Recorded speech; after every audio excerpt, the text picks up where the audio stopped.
Good morning friends, मैं doctor VK Mishra from gastro liver hospital Swaroopnagar Kanpur. At the outset एक request, ये scientific deliberation है। मैं चाहूंगा कि इस चैनल को आप सब्सक्राइब करें, इस वीडियो को आप शेयर करें ताकि ये जानकारी ज्यादा से ज्यादा लोगों तक भेजी जा सके।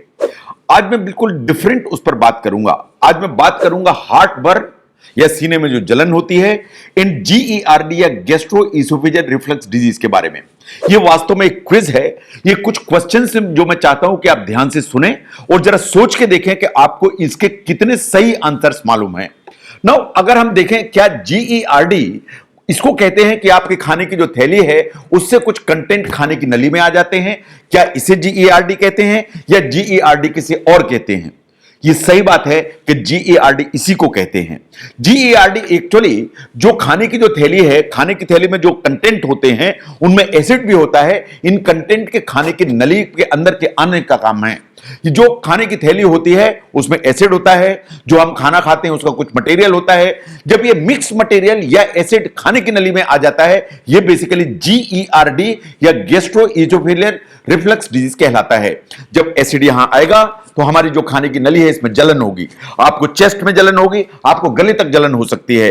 ये जो जलन है इसे वास्तव में हार्ट बर्न भी कहा जाता है। एट टाइम्स जो आपका एसिड है वो गले से लेकर मुंह तक आ सकता है। इन आपके मुंह तक में एसिड महसूस हो सकता है। अगर प्रेशर से एसिड आया तो रात में कभी कभी आपके नाक में से भी निकल सकता है और नॉक्टर्नल सिम्टम्स आ सकते हैं। नाउ द क्वेश्चन इज कि ये जो हार्ट बर्न है या GERD की प्रॉब्लम है, क्या ये सिर्फ एडल्ट्स में होती है या ये छोटे बच्चों को भी होती है?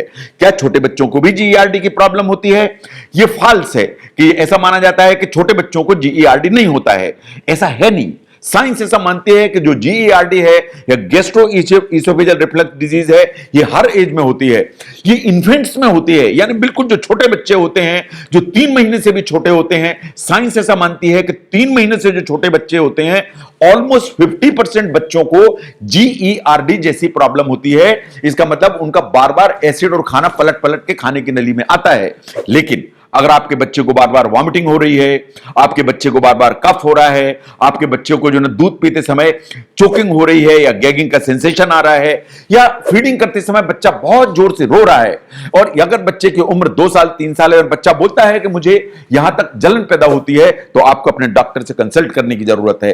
लेकिन आपको समझने की जरूरत है कि गैस्ट्रो इसोफेजियल रिफ्लक्स डिजीज या जो सीने में एसिड आने की प्रॉब्लम है, ये एडल्ट्स की प्रॉब्लम नहीं है। ये इन्फेंट्स, इवन 3 महीने के जो छोटे बच्चे होते हैं उनको भी होती है। नो क्वेश्चन है कि आप अगर आपको GERD है, आपको वास्तव में सीने में जलन होती है, तो आपको क्या चीजें खाने में अवॉइड करना चाहिए? क्या आपको पुदीना अवॉइड करना चाहिए? क्या आपको टमाटर अवॉइड करना चाहिए? क्या आपको मस्टर्ड अवॉइड करना चाहिए? क्या आपको कैफीन अल्कोहल अवॉइड करना चाहिए?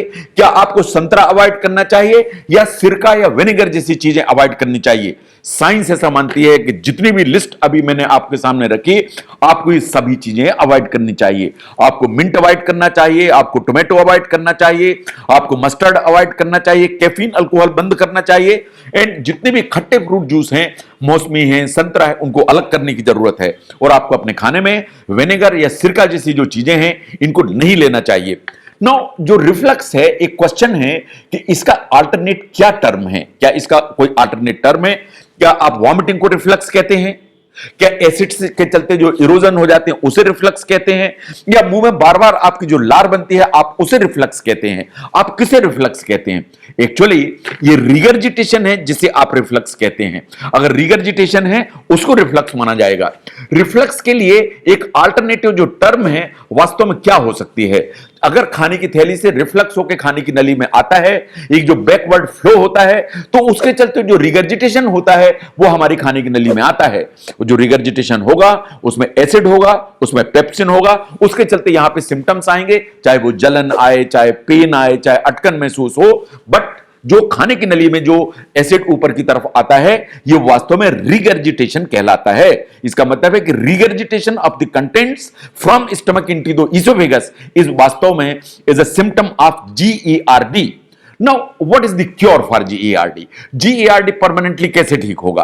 क्या लाइफस्टाइल ठीक करने से ठीक हो जाएगा? क्या डाइट में चेंज करने से ठीक हो जाएगा? क्या आप अगर वजन कम कर लेंगे तो ठीक हो जाएगा? साइंस ऐसा मानती है कि एक्चुअली जीईआरडी को परमानेंटली क्योर करने का कोई तरीका नहीं है, ऐसा कोई तरीका नहीं है कि जीईआरडी परमानेंटली क्योर हो जाए। नो, ऐसा मानती है विज्ञान कि जीईआरडी वास्तव में एक क्रॉनिक कंडीशन है विदाउट क्योर, जिसका कोई परमानेंट सॉल्यूशन नहीं है। एक बार आपको जीईआरडी हुआ तो वास्तव में आप सब प्रयास करें, इसके बावजूद ये आपके साथ लाइफ लॉन्ग चलने की संभावना है। बस कुछ ऐसा है कि अगर आप ऐसा कुछ करेंगे तो इसकी जो सिम्टोमेटोलॉजी है वो अंडर कंट्रोल रहेगी। तो आपको क्या करने की जरूरत है? आपको लाइफस्टाइल चेंजेस करने की जरूरत है। आपको ठीक मात्रा में एंटासिड्स लेने की जरूरत पड़ सकती है। अगर आपको बार बार जलन होती है तो आप अपने डॉक्टर को दिखाइए। तो आपको कुछ प्रो मोटिलिटी ड्रग्स लेने की जरूरत पड़ेगी जो जी जंक्शन को टाइट करती हैं, इन खाने की नली की स्पीड को बढ़ा के क्लियरेंस को बढ़ाती हैं। आप अपने डॉक्टर्स को कंसल्ट करिए तो आपको एसिड को बंद करने की कुछ दवाइयां मिलेंगी, चाहे वो H2 ब्लॉकर हो, चाहे वो प्रोटॉन पंप इनहिबिटर्स हो। तो अगर आप ये सब करेंगे इन द सेंस कि लाइफस्टाइल चेंज करेंगे, एंटासिड यूज करेंगे, प्रोकाइनेटिक ड्रग्स लेंगे, आप एसिड को सप्रेस करने की मेडिसिन लेंगे, तो आपके जो सिम्टम्स हैं वो मेजॉरिटीली कंट्रोल रहेंगे। लेकिन अगर ये क्वेश्चन है कि क्या ये परमानेंटली क्योर हो जाता है, साइंस मानती है कि ये परमानेंटली क्योर नहीं होता है। नाउ अगर जीईआरडी है तो क्या इसे किसी ब्लड टेस्ट से डायग्नोस किया जा सकता है? यह क्वेश्चन है। साइंस कहती है कि no, there is no blood test जिसके चलते कि जो जीईआरडी है उसे डायग्नोस किया जा सके। अगर गैस्ट्रो इसोफेजियल रिफ्लक्स डिजीज है या आपको रिफ्लक्स इसोफेजाइटिस है तो इसको अगर हमें डायग्नोस करना है तो यही 5 तरीके हैं। एंडोस्कोपी कराइए, उससे क्लियर हो जाएगा कि आपको जीईआरडी है। बेरियम का एक्सरे कराइए, उससे भी इंडिकेशन मिल सकता है कि आपको जीईआरडी है। एक 24 घंटे के पीएच मॉनिटरिंग कराइए, जिससे यह क्लियर होगा कि खाने की नली में एसिड का कंटेंट कितना है, पीएच कितना है, उससे भी क्लियर होगा कि आपको जीईआरडी है या रिफ्लक्स इसोफेजाइटिस है। एक एसिड परफ्यूजन टेस्ट होता है जिसमें एसिड डाल के सिम्टम्स देखे जाते हैं, इससे भी क्लियर होगा कि आपको एसिड रिलेटेड प्रॉब्लम है या एसिड रिलेटेड प्रॉब्लम नहीं है। एंड एट द एंड कभी कभी अगर आपको सिम्टम्स हैं तो वास्तव में हम आपको मेडिसिन देते हैं, आपके सिम्टम्स को वॉच करते हैं। इसको कहते हैं थेरेपेटिक ट्रायल। एक्चुअली हम ट्रायल से देखते हैं ट्रीटमेंट की कि आपके सिम्टम्स में इंप्रूवमेंट हुआ तो वो अपने आप डायग्नोसिस की तरफ इंडिकेट करने लगता है।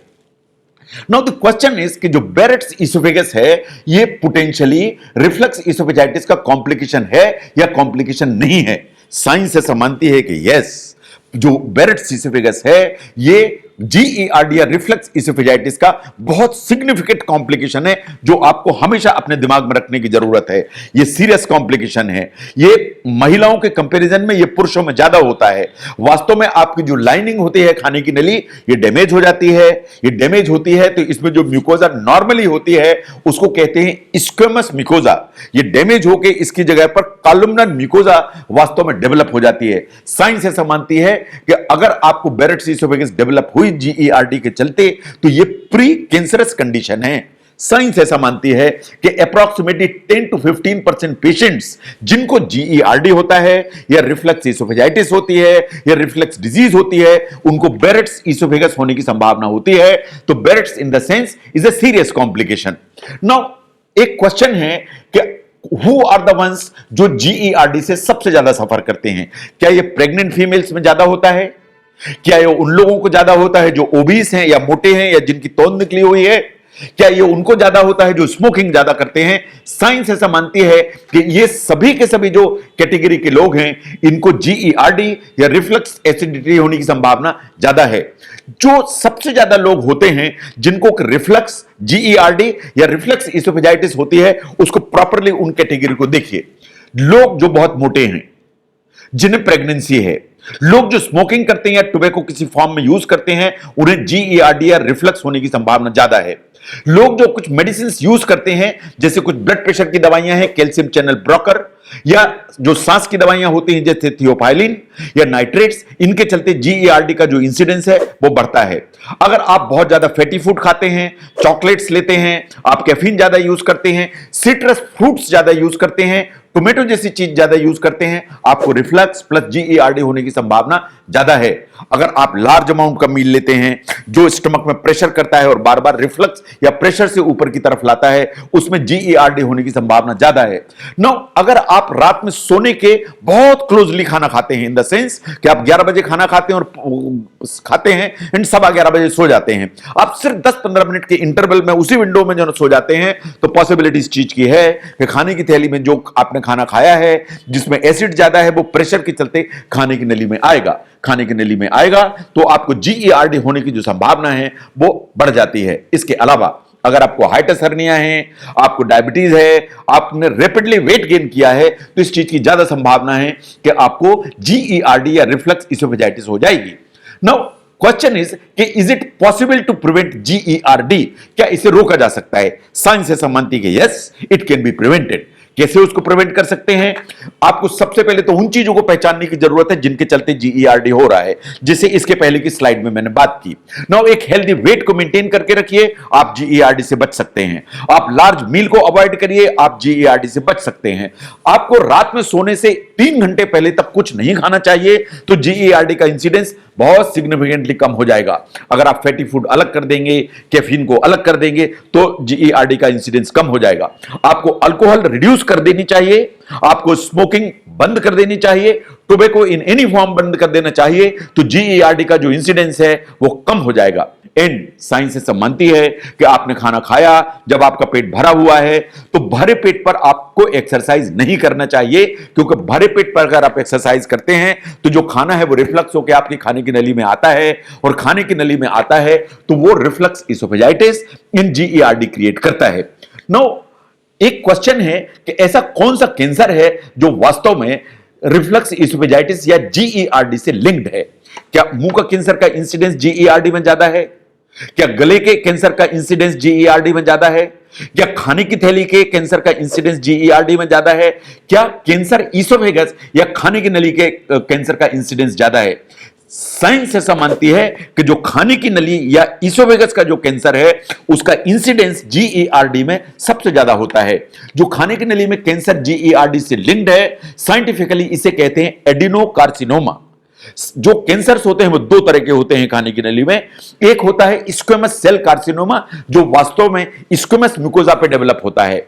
दूसरा होता है एडिनोकार्सिनोमा, जो वास्तव में जीईआरडी के पेशेंट्स को सबसे ज्यादा होता है। इन पर्टिकुलरली रिस्क में वो पेशेंट्स होते हैं जिन्हें जीईआरडी के चलते बेरेट्स इसोफेगस डेवलप हो गई है। इसके पहले भी हम लोगों ने बात की कि अगर आपको जीईआरडी है, लंबे समय से चल रहा है, परसिस्ट कर रहा है, उसके चलते आपको अगर बेरेट्स इसोफेगस डेवलप हुई, तो बेरेट्स बेसिकली प्री कैंसरस कंडीशन, और बेरेट्स अगर इसोफेगस होगी तो आपको एडिनोकार्सिनोमा होने की जो संभावना है वो बढ़ जाएगी। मेरा ऐसा मानना है कि जो डिजीज प्रोसेस है, जैसे जीईआरडी है या हार्ट बर्न है, रिफ्लक्स इसोफेजाइटिस है, इसके बारे में आपको ये सब जानकारी होनी चाहिए। आपके कांसेप्ट एकदम क्लियर होनी चाहिए कि आप ये हार्ट बर्न या जीईआरडी क्या है, ये क्यों होती है, क्या चीजें इसे प्रिसिपिटेट करती हैं, इसे कैसे आप प्रिवेंट कर सकते हैं, कैसे आप ट्रीट कर सकते हैं, इसके क्या पोटेंशियल कॉम्प्लिकेशन है जो लाइफ थ्रेटनिंग हो सकते हैं। तो ये जानकारी आपको होनी चाहिए।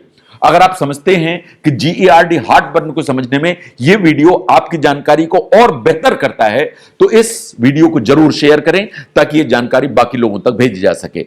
मैं doctor VK Mishra from gastro liver hospital, Swaroop Nagar, Kanpur. Thank you very much.